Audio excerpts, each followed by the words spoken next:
Ya puji Tuhan, hari ini lagi di awal bulan September tahun 2022 kita akan mendengarkan firman Tuhan lagi yang kita akan baca, yang terambil dari Injil Lukas pasal 22 ayat 14 hingga 20. Bunyinya demikian. Penetapan perjamuan malam.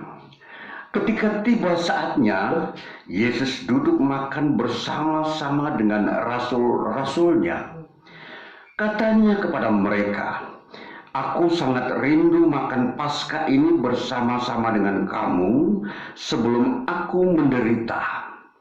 Sebab aku berkata kepadamu, aku tidak akan memakannya lagi sampai ia beroleh kegenapannya dalam kerajaan Allah." Kemudian ia mengambil sebuah cawan, mengucap syukur, lalu berkata, "Ambillah ini dan bagikanlah di antara kamu.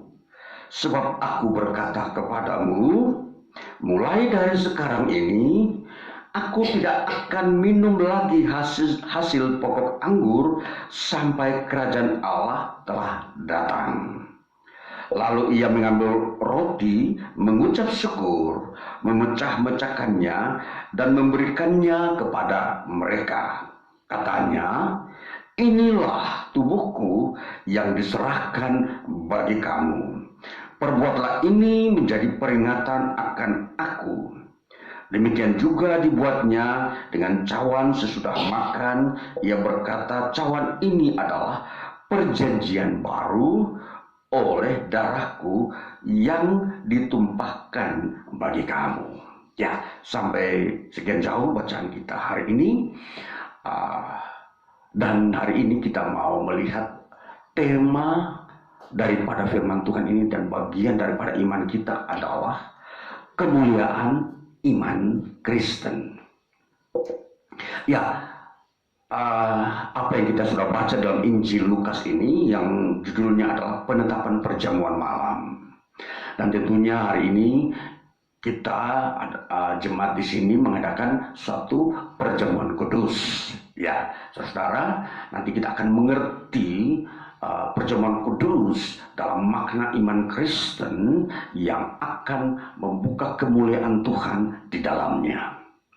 Nah, baik saudara-saudaraku yang terkasih, Alkitab mencatat tentang kemuliaan itu ialah menyangkut makan bersama Tuhan. Ya, ayat 16 kita sudah baca tadi. "Sebab aku berkata kepadamu, aku tidak akan memakannya lagi sampai ia beroleh kegenapannya dalam kerajaan Allah." Nah, jadi di dalam peristiwa Yesus makan Paskah terakhir bersama murid-muridnya sebelum ia masuk di dalam proses penyaliban atau penderitaannya. Nah, inilah adalah peristiwa terakhir. Jadi kalau kita melihat ini dalam konteks sejarah, ya, maka ini peristiwa ini terjadi pada tahun 30 Masehi. Ya, jadi tentunya di sini kalau dikatakan makan terakhir Yesus tentang Paskah itu terakhirnya pada tahun 30 Masehi. Ya, itu kita harus tahu dulu, sehingga batasan ini akan menuntun kita sampai hari ini bagaimana kita melihat ketetapan Kristus mengenai makan Paskah. Nah, jauh sebelum itu saya sampaikan bahwa Paskah itu sendiri mempunyai sejarah, ya, latar belakang. Artinya kata Paskah itu dari bahasa Ibrani sendiri yang artinya Pesah. Yang kalau kita melihat kata ini Pesah itu diartikan bahwa melewati sesuatu rintangan atau maut. Ya, jadi kata ini diperlakukan ketika orang Israel keluar dari perbudakan di Mesir menuju ke tanah Kanaan.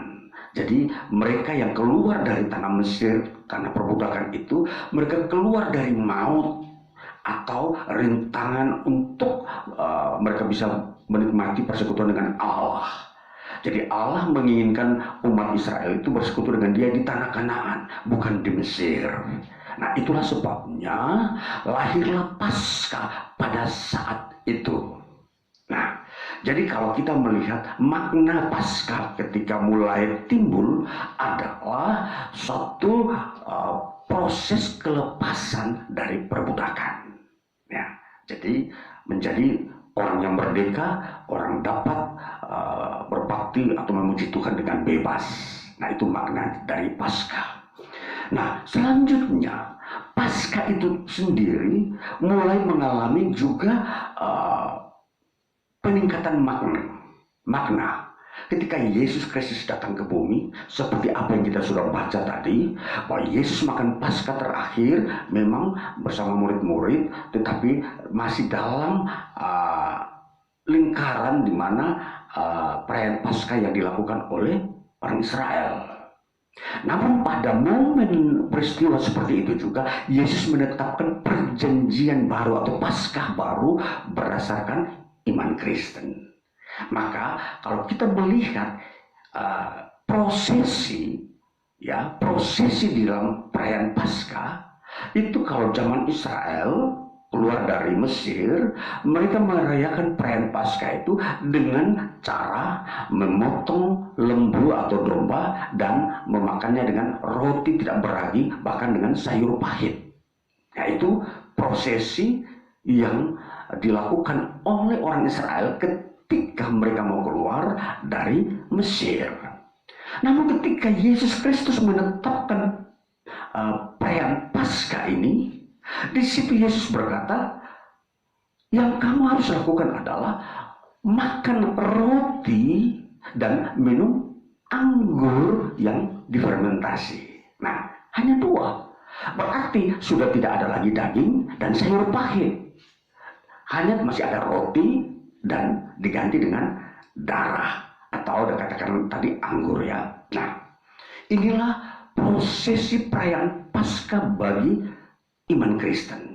Bagi orang Kristen saat ini di dalam merayakan Paskah, hidangannya atau bahan yang kita gunakan atau pakai di dalam perayaan ini, kita makan roti dan minum anggur. Nah, saudara, jadi di sini kemuliaan iman Kristen ini menyangkut makan bersama Tuhan. Nah, saudara, kalau kita memperhatikan makna makan, manusia sepanjang hidup di dunia ini pasti tidak luput dari makan. Makan itu sudah menjadi bagian integral, bagian yang tidak bisa dipisahkan dari kehidupan manusia di bumi ini. Dia harus makan. Ya, jadi ini adalah kemuliaan manusia di bumi ini. Jadi dia akan tetap bersuka cita, dia akan tetap melakukan aktivitas kalau dia makan. Nah, inilah sebuah perbandingan atau sebuah analogi bagaimana makan manusia di bumi dengan makan nanti manusia bersama Tuhan di sorga. Nah, itulah sebabnya bagaimana manusia bisa makan bersama Tuhan di surga tidak bisa melalui cara yang lain. Hanya ada satu cara, yaitu percaya kepada Yesus Kristus. Alkitab menetapkan bahwa Yesus Kristus datang ke bumi ini untuk menyediakan roti bagi manusia untuk makan bersama dengan Allah. Mari kita buka di dalam Injil Yohanes pasal yang ke-6. Kita buka di dalam Injil Yohanes pasal yang ke-6 pada ayatnya yang ke-27 sampai dengan 35. Ya, kita baca ayat ini. Ayat 27 demikian. Judulnya Roti Hidup. Bekerjalah bukan untuk makanan yang akan dapat binasa, kan? Melainkan untuk makanan yang bertahan sampai kepada hidup yang kekal, yang akan diberikan anak manusia, yaitu Yesus, kepadamu. Sebab dialah yang disahkan oleh Bapa Allah dengan meterainya. Ya, ini perhatikan. Lalu kita mau masuk kepada ayat yang 29. Jawab Yesus kepada mereka, inilah pekerjaan yang dikehendaki Allah, yaitu hendaklah kamu percaya kepada Dia yang telah diutus Allah. Lalu kita akan masuk pada ayat yang ke 31 dikatakan, nenek moyang kami telah makan mana di padang gurun, seperti ada tertulis, mereka diberinya makan roti dari sorga. Ayat 32, maka kata Yesus kepada mereka, aku berkata kepadamu, sesungguhnya bukan Musa yang memberikan kamu roti dari sorga, melainkan Bapakku yang memberikan kamu roti yang benar dari sorga. Karena roti yang dari Allah ialah roti yang turun dari sorga dan yang memberi hidup kepada dunia.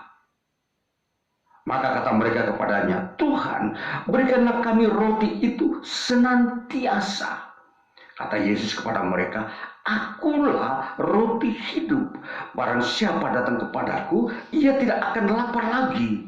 Dan barang siapa percaya kepadaku, ia tidak akan haus lagi. Nah, saudara, kalau kita melihat bagian firman Tuhan dari Injil Yohanes pasal 6 ini, bahwa makanan, ada satu makanan yang bisa membuat manusia tidak akan mati, yang tidak akan binasa.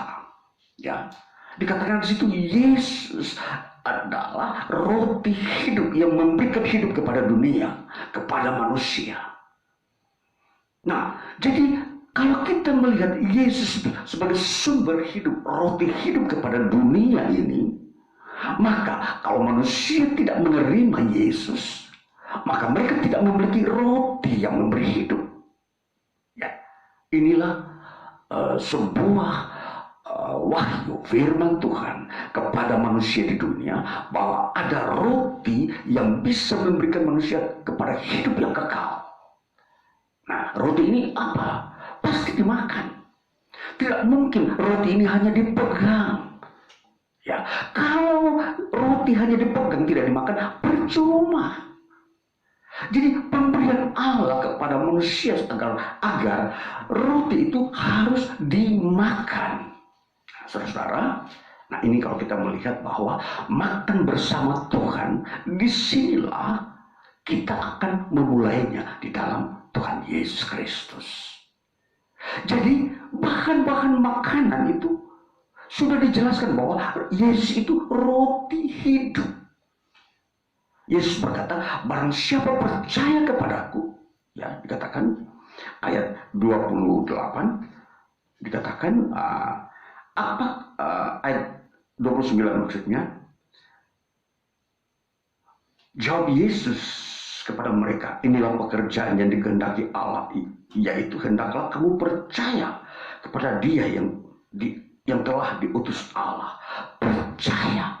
Jadi percaya kepada Yesus, itu kita menerima Dia sebagai Tuhan dan Juru Selamat. Itulah pertanda bahwa kita sudah makan roti hidup. Nah, jadi kalau kita melihat pengejaran iman Kristen hanya mengatakan percaya kepada Yesus Kristus.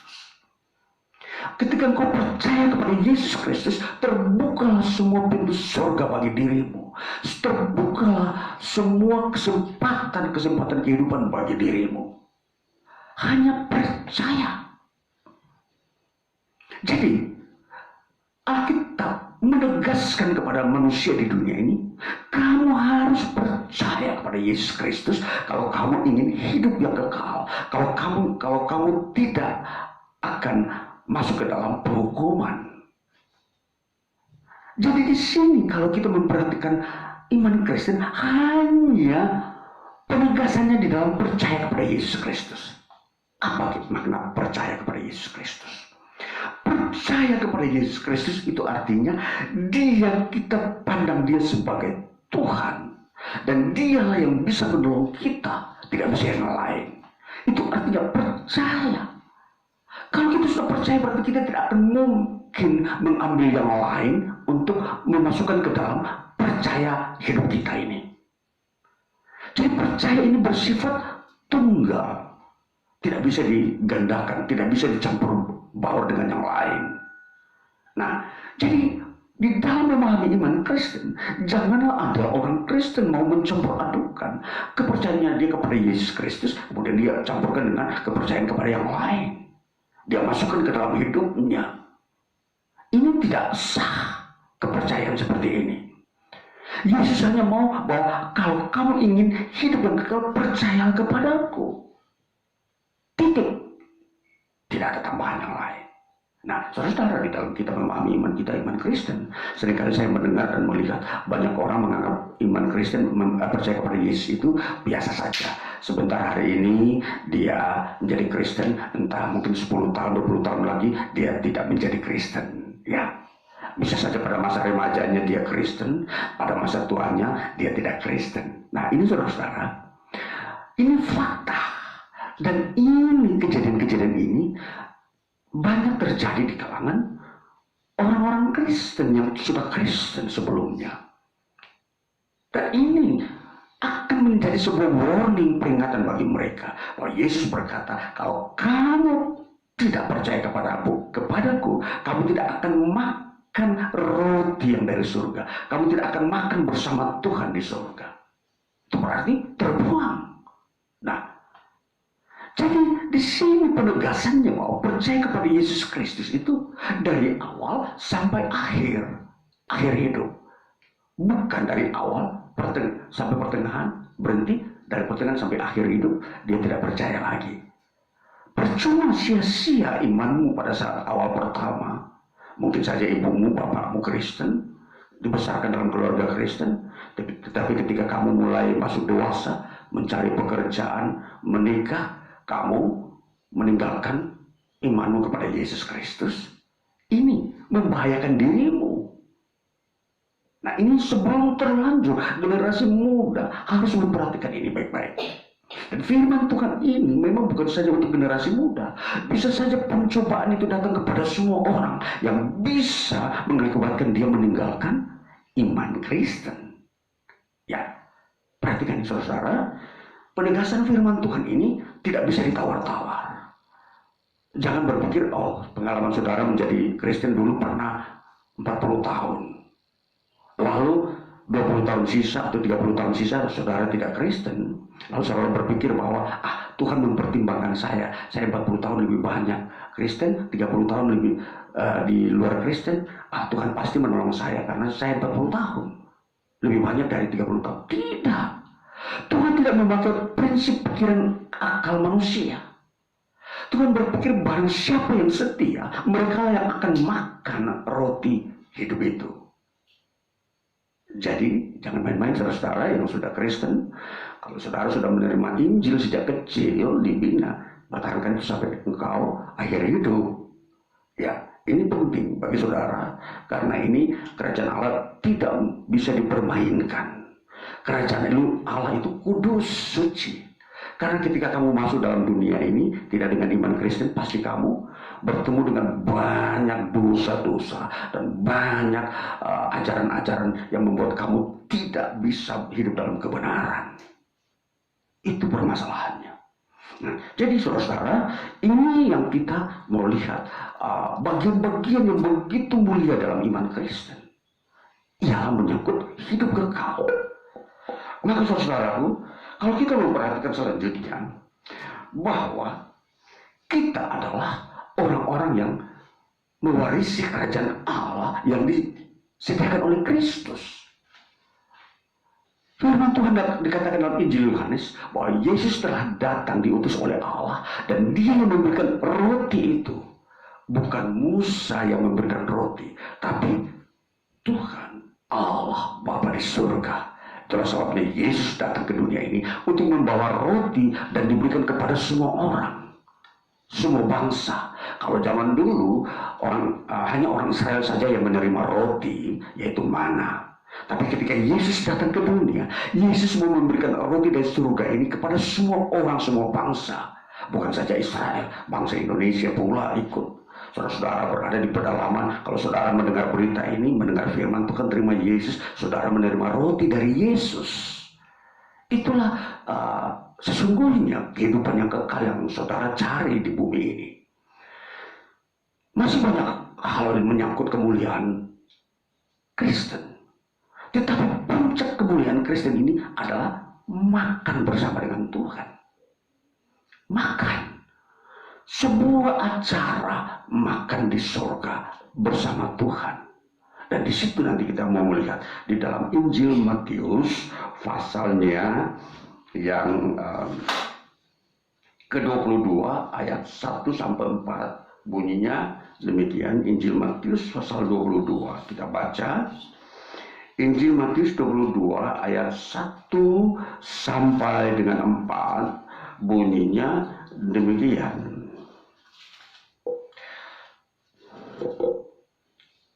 Lalu Yesus berbicara pula dalam perumpamaan kepada mereka.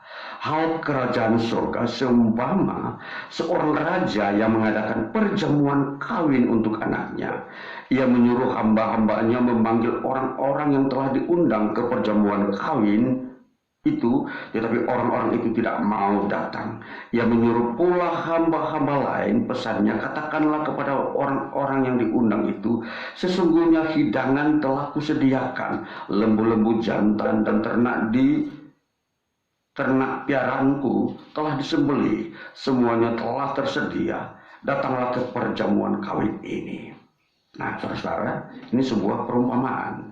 Perumpamaan adalah sebuah gambaran tentang apa yang akan terjadi di surga di dalam hal pertemuan dengan Allah. Ketika orang Israel atau orang Kristen masuk surga, kegiatan pertama yang dilakukan adalah makan bersama dengan Allah, yang disebut perjamuan kawin. Ya, jadi makan bersama. Dan itu acara sukacitanya yang Tuhan berikan kepada umatnya yang percaya kepada Yesus Kristus untuk makan bersama. Dan di situ makannya apa? Di situ dikatakan lembu tambun. Ini sebuah perumpamaan saja. Jadi artinya bahwa makanan yang lezat di bumi ini yang dikatakan lembu tambun itu digambarkan kepada kerajaan surga tentang makanan yang mulia yang memang Tuhan sediakan di surga. Tuhan tidak ambil dari bumi. Itu semua bersumber dari surga. Dan itu makanan-makanan surgawi. Dan itu kalau acara pesta adalah semua orang yang masuk surga mengenakan pakaian pesta. Apa itu pakaian pesta? Pakaian pesta adalah pakaian di mana di situ orang menerimanya dari Allah melalui Yesus Kristus. Pakaian ini adalah bersih yang melambangkan tentang pengampunan dosa. Nah, jadi saudara, pakaian pesta itu adalah pakaian yang tidak bernoda. Kalau orang berdosa tidak pernah mengaku dosa, dia tidak pernah mendapatkan pakaian pesta. Itu berarti dia tidak bisa masuk surga. Jadi pakaian pesta adalah sebuah ilustrasi atau sebuah gambaran perumpamaan tentang pengampunan dosa. Jadi setiap orang di muka bumi, saudara, sadarlah bahwa ketika saudara menjadi Kristen, landasan utama ketika saudara masuk dalam Kristen adalah saudara mengaku dosamu kepada Tuhan Yesus Kristus. Dan saudara percaya kepada dia bahwa dia adalah Tuhanmu yang mengampuni dosamu. Inilah pakaian pesta yang engkau terima dari Tuhan Yesus. Nah, ini kalau kita tidak memahami, mengerti ini, dianggap biasa, saudara akan terlambat dan tidak akan masuk dalam acara pesta atau keselamatan di mana Allah sediakan di surga. Jadi hidup di dunia ini yang menjadi perhatian kita utama apa?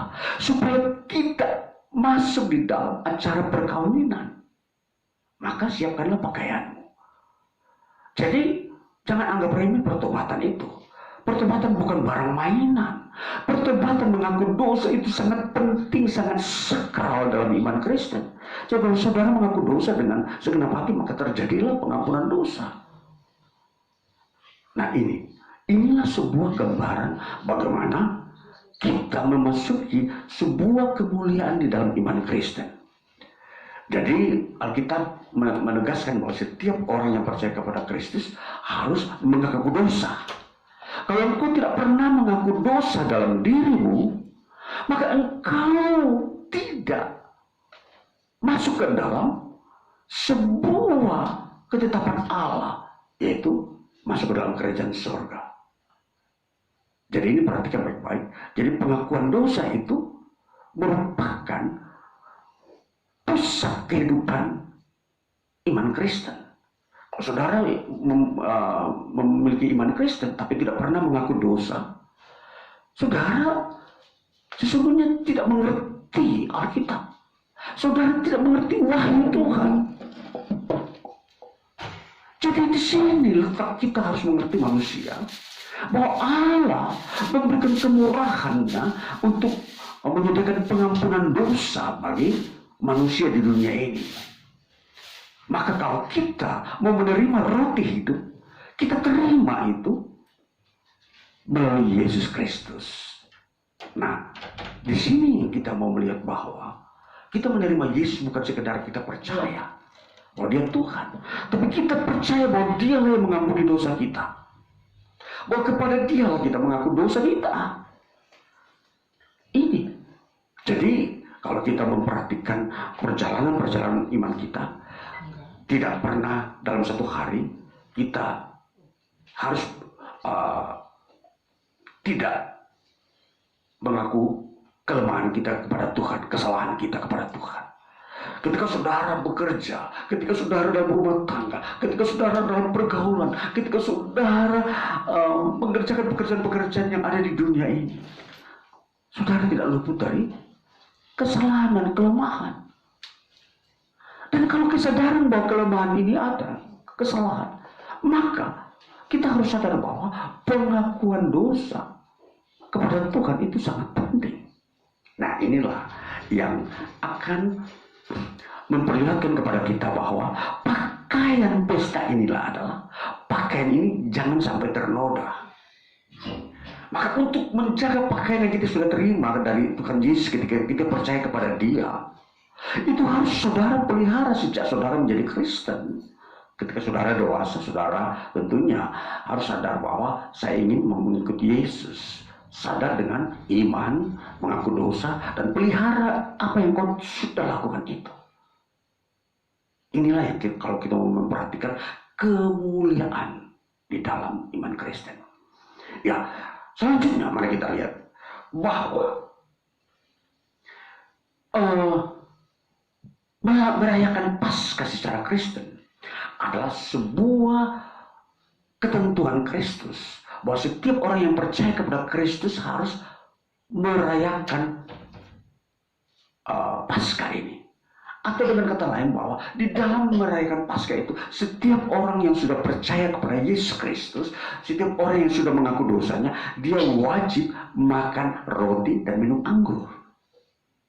Ya, ini sebuah ketetapan.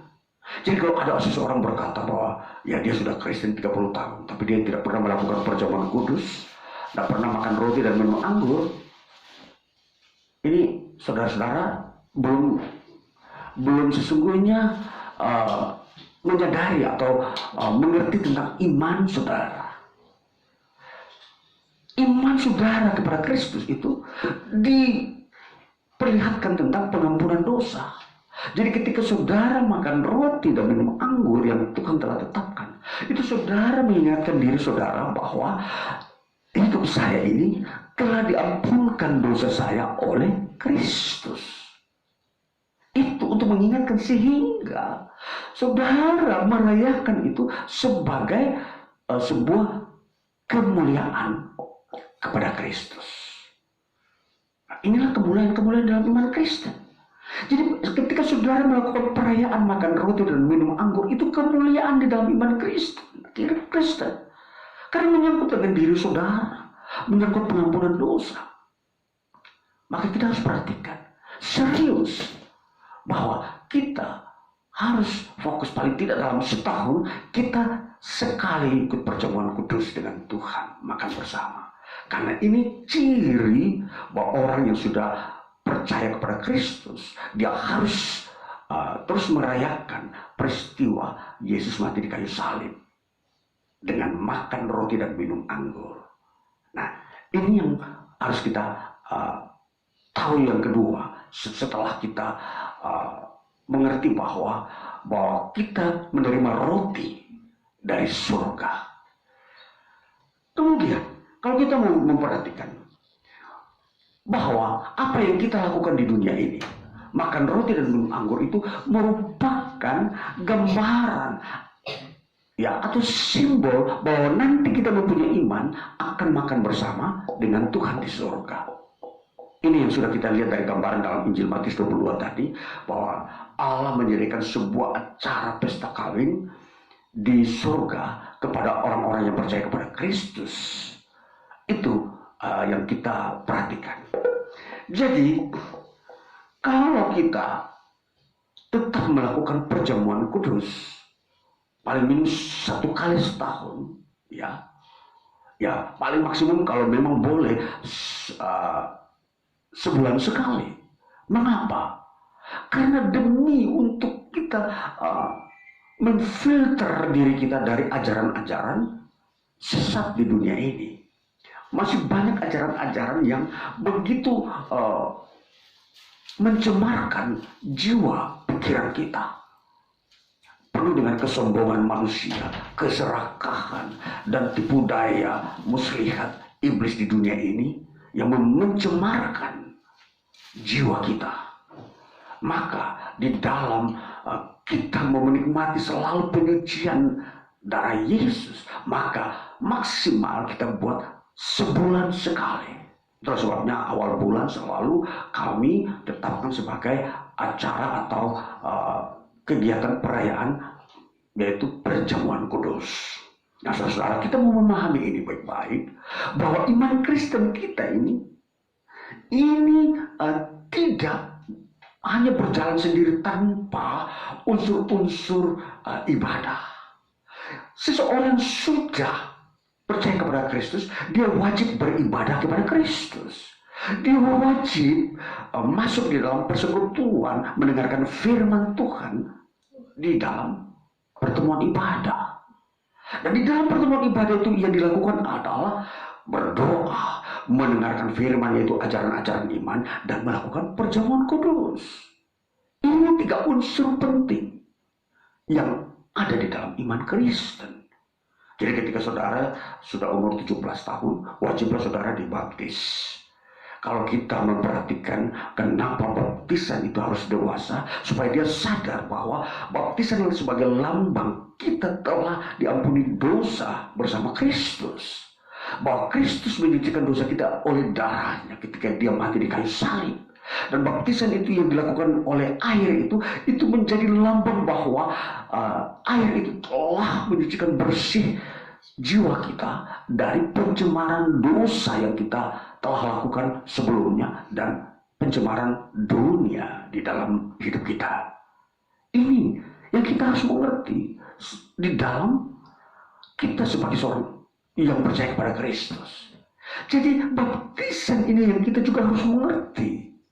Jadi selain perjamuan kudus, maka di dalam iman Kristen ada 2 sakramen, 2 pola ibadah yang begitu sakral, yaitu perjamuan kudus dan baptisan.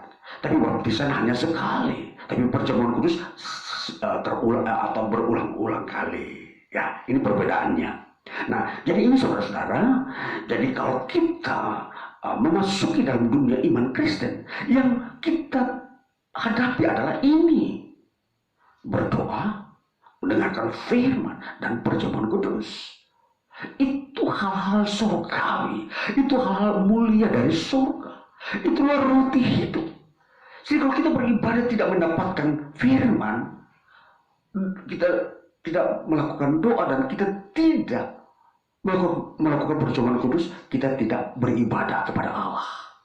Sekali lagi, sekalipun saudara berkumpul bersama-sama orang-orang Kristen, tapi saudara di situ hanya bernyanyi, lalu saudara tidak mendengarkan firman, saudara tidak berdoa, bahkan di tengah-tengahnya itu saudara tidak melakukan perjamuan kudus ketika memang patut dilakukan perjamuan kudus. Itu bukan pertemuan ibadah. Saudara tidak beribadah kepada Allah saat-saat seperti itu. Jadi kalau kita mau beribadah kepada Allah dalam Yesus Kristus, 3 unsur ini harus ada di dalamnya. Mendengarkan firman, yang mana itu akan menerangkan tentang bagaimana kehendak Tuhan, keselamatan. Dan di dalamnya kita akan menaikkan doa permohonan pengampunan dosa dan berdoa untuk hal-hal keperluan kita di dunia, menghadapi pencobaan. Lalu kemudian kita perjamuan kudus memperingati hari kematian Kristus, makan bersama Tuhan di bumi ini. Ini baru kita beribadah kepada Allah. Jadi beribadah kepada Allah bukan berada di sebuah tempat yang katakanlah sebuah gedung yang mewah, tetapi di situ orang tidak mendengarkan firman. Sekalipun di situ ada orang-orang Kristen, tetapi mereka tidak mendengarkan firman, hanya bernyanyi. Ya, kita lihat bukti saat ini masih ada orang-orang seperti ini melakukan ibadah hanya bernyanyi, tanpa berdoa dan tanpa mendengar firman. Nah, ini fakta-fakta ada. Itu kesaksian-kesaksian ini terjadi di Australia. Ada sebuah persekutuan namanya Hillsongs. Itu persekutuan orang hanya berkumpul bernyanyi dari awal datang sampai akhir kembalinya, hanya bernyanyi, tidak berdoa, tidak mendengarkan firman. Ini bukan ibadah. Jadi unsur ibadah dalam iman Kristen yang harus kita tahu. Ini sakral, ini kudus. Saya sampaikan sehingga kita tidak terjebak hanya berkumpul dengan orang-orang yang hanya mau bernyanyi, tidak mau mendengarkan firman. Nah, ini tidak mau berdoa apalagi. Nah, jadi hal-hal begini supaya kita mengerti di dunia ini apa yang Tuhan tetapkan untuk kita lakukan. Lakukanlah. Itu kemuliaanmu, kemuliaan dalam iman Kristen seperti itu. Jadi tidak bisa digantikan dengan apa yang mau manusia kehendaki. Maunya manusia, modelnya dia, seperti beginilah kita beribadah kepada Allah. Tanpa ada konsep Alkitab di dalamnya.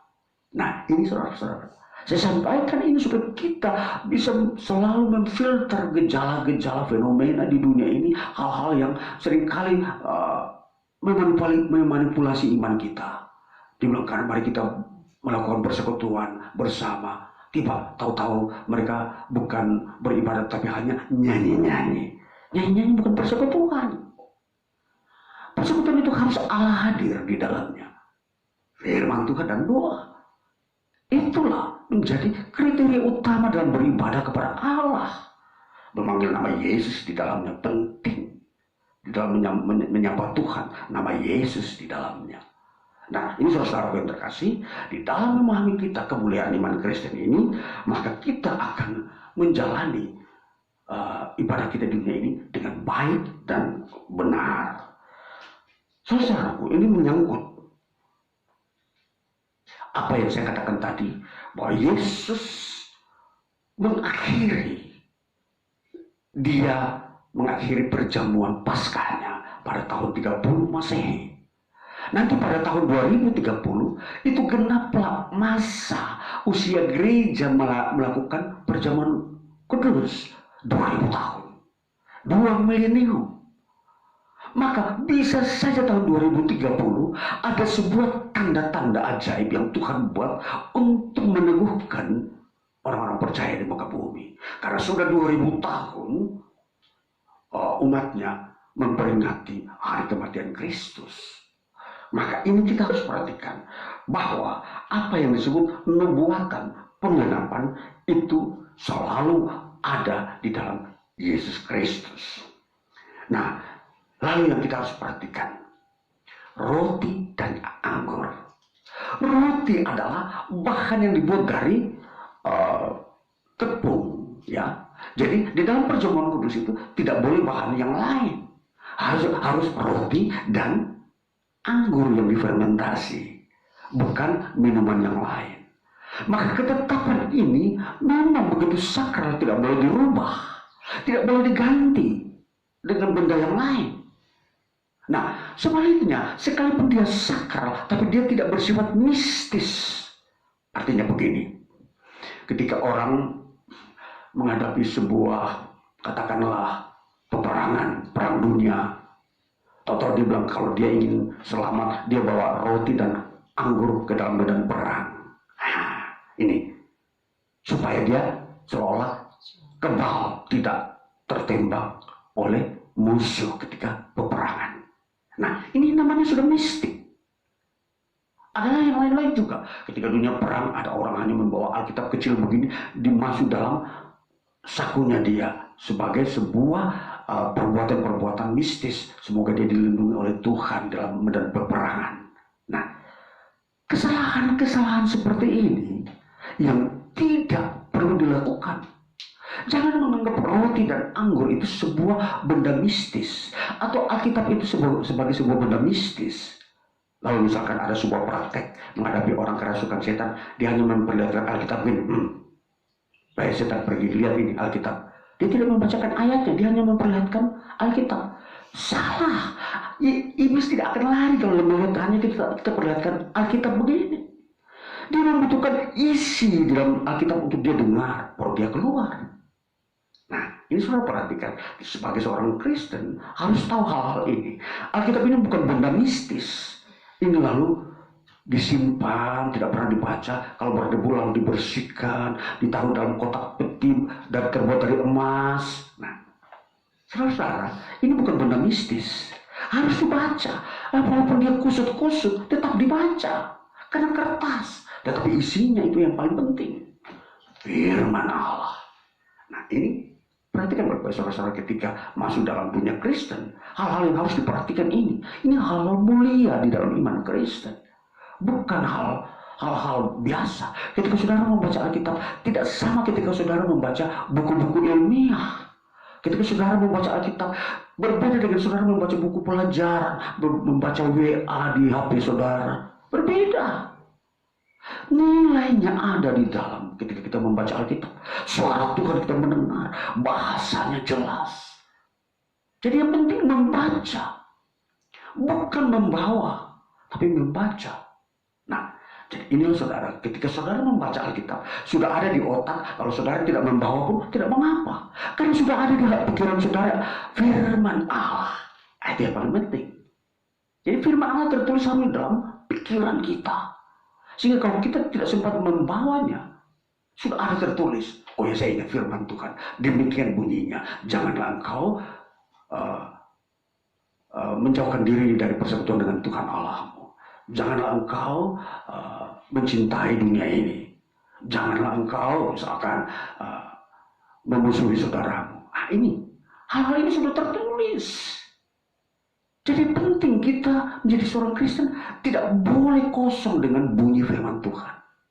Nah, jadi bertobatlah saudara. Kalau saudara dalam hidup iman Kristen saudara tidak pernah ada ayat Alkitab dalam pikiran saudara, saudara akan menjadi orang yang begitu gampang kering, rumput kering. Ketika matahari bersinar, dia layu dan kering dan gampang dibakar api.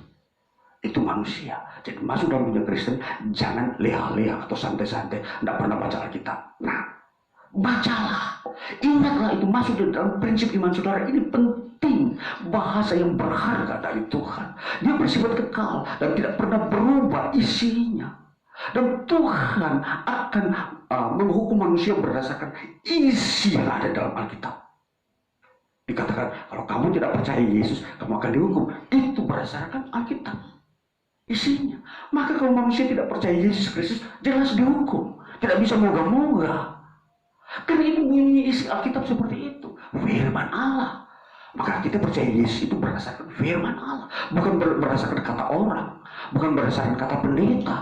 Bukan berdasarkan kata Nabi. Kata Alkitab. Yesus sendiri yang berkata. Nah, jadi ketika saudara percaya Yesus, saudara menuruti firman Allah perkataan Alkitab ini. Yang Tuhan akan genapi pada akhir zaman. Maka marilah kita masuk dalam dunia iman Kristen lebih terang, lebih cemerlang, lebih kuat lagi untuk membekali diri kita. Wah, kita sungguh-sungguh seseorang yang memiliki iman Kristen yang kuat di dalam hidup di dunia ini. Tuhan Yesus memberkati kita. Haleluya. Amin.